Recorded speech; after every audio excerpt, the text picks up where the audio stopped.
And now, it's time for another Dice Tower review with Tom Vasel. Hey folks, today we're taking a look at Ancient Terrible Things. I saw this game when I was walking through Essen looking at the different booths, and this game really caught my eye. At first I thought, oh, another Cthulhu game. And this game does have Cthulhu in it, although I'm not sure it ever says the word Cthulhu. It just has this ancient, scary things you're traveling down a river. But the artwork for this game really pops. It's different than the artwork in many other games. It's very clean, as is the graphic design. Then I heard that it was a dice rolling game. Ho ho. Of course, if a dice rolling game isn't good, I'm going to be pretty tough on it. Will I be tough on this one? Let's see.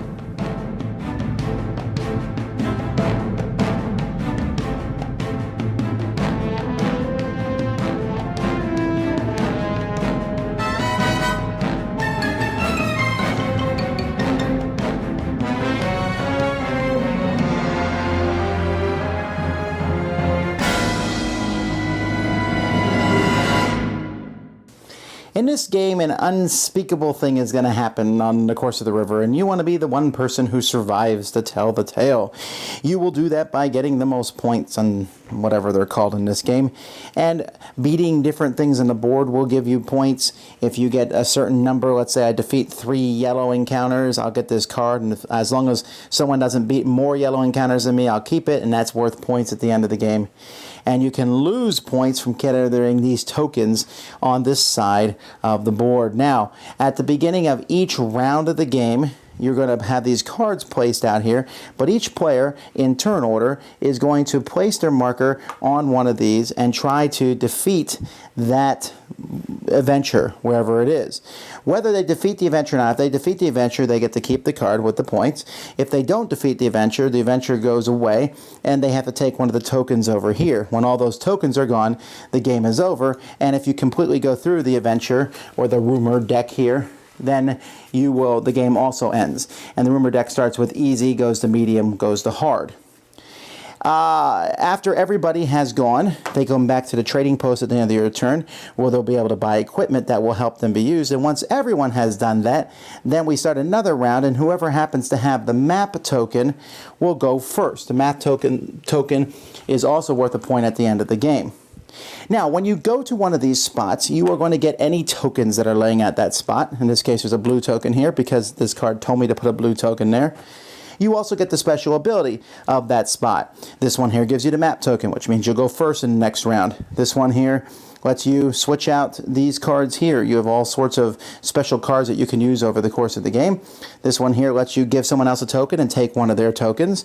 This gives 1 or 2 different tokens, and this lets you basically use courage to defeat one of the things and one of the other ones that's on the board. Now, there's 4 types of tokens in this game, and all 4 types of tokens are useful, and I'm sure that the players of this game will argue over which is the most useful. Yellow tokens are money, and you'll be able to use them to buy special abilities. This one here gives you a red die for your die pull. This one here lets you hold 4 of the special cards, the feat cards in your hand, rather than 3. This one here lets you exhaust a card, flip it over each round to re-roll a single die that shows a 1. They have costs, and you can buy one at the end of your turn. Purple tokens are courage tokens, and you can use these tokens instead of rolling dice to beat something. You can, when you move there, you can simply pay the amount of points that the card is worth in the top corner, worth of purple tokens, and take that card without having to roll for it. It can be very handy.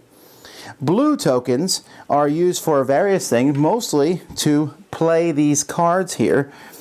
Each card has a cost that it costs to play the card. These cards are special things that let you affect dice. For example, this one here gives you a luck die in your pool, a yellow die. This one here lets you turn 1 die to a 4. And so you have all different sorts of abilities that you can do by playing these blue tokens. And then there are green tokens, which are re-roll tokens. Now, on your turn, you go to whichever spot you're going to do. So I go here to the Ghastly Gorge, which is a difficult spot. Why is it difficult? Well, because to beat this spot, I need to roll 4 dice that are 4s or higher. If I had gone to this spot here, I would need to roll 3 of a kind that is 3 or higher. Down here at the bottom, 2 dice that are 5s or higher. Over here, 3 of a kind, that's 1 or higher. A pair, that's 3 or higher. Or a straight, 1, 2, 3, 4, with it has to be at least 1, 2, 3, 4. I could do 2, 3, 4, 5, or 3, 4, 5, 6. But I foolishly decided to go for the rats in the hole. So I roll the 5 dice. Now this game is like Yahtzee, kind of, in that I can re-roll the dice. However, I have to re-roll all of them. Now I need 3 dice that are 4s or higher. However, I can spend re-roll tokens. So let's say I had 2 green re-roll tokens. I'm just going to re-roll 2 of the dice. Normally I would have to re-roll all of them. I'm going to re-roll 2 of them, hoping that, yes, yes, yes. Very exciting, this fake game here. I spent those 2 re-roll tokens, so now I win this card. But otherwise, you would have to re-roll them all, and you can do that twice. And then, of course, you can play the blue special cards, which might let you do things. As the game progresses, you'll get other dice. This yellow dice can be added, the luck dice. The red die is another die can be added. The red die, though, can never be changed or re-rolled. The blue die can't be re-rolled, but blue tokens can be spent to add or subtract 1 from the blue die, and you get those cards from different items and the different feat cards. Once you take a card, that spot is not refilled. At the beginning of a player's turn, if all the spots on the board are empty, then we'll fill them up again. And you can see that as the game goes by, as I said, things get harder. Here I need 3 of a kind that are 4 or higher. Here I need 3 of a kind that are 5 or higher. Here I need 5 dice. All of them have to be 4 or higher. Here I need a pair of 6s, period. And when you bring out new cards, they will also place tokens next to the board, and these symbols on the cards can also win you these achievements, which will be worth bonus points at the end of the game. So like I said, the game ends when all these tokens over here are taken, and the number of tentacles on a token shows how many negative points it is, or when you've gone through the complete Rumors deck. That's the game. Okay, this game, Ancient Terrible Things, is a pretty solid dice rolling game. Now, it's going to take people a bit to get around, to wrap their mind around the fact that when you re-roll dice and you roll them again like Yahtzee, you have to roll all of them unless you spend the re-roll tokens, and the re-roll tokens let you roll some of them. So that's an interesting kind of concept, but it does keep you on your toes with which of these tokens you want. You can try different strategies, like say I'm going to get a lot of purple tokens, and those purple tokens will allow me to simply bypass the encounters to show courage and defeat them that way. Or I'm going to get a lot of equipment, and this equipment will allow me to manipulate my dice or roll extra dice. Or the feat cards, and I'll be able to play feat cards that just give me exactly what I want. This game is not very deep. It's just basically get tokens, but it offers something different.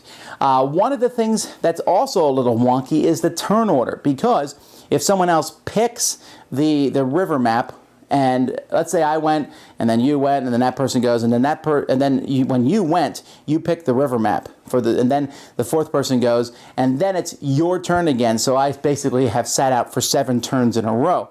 So you have to be very cautious on that, and you'll watch that people will fight over the river map for that very particular reason. But then again, you also have to watch when you go to each location, you're saying, what does a special ability that location do? What tokens does that location give me? And then, of course, how easy is it to defeat that location, and or how many points does it give me?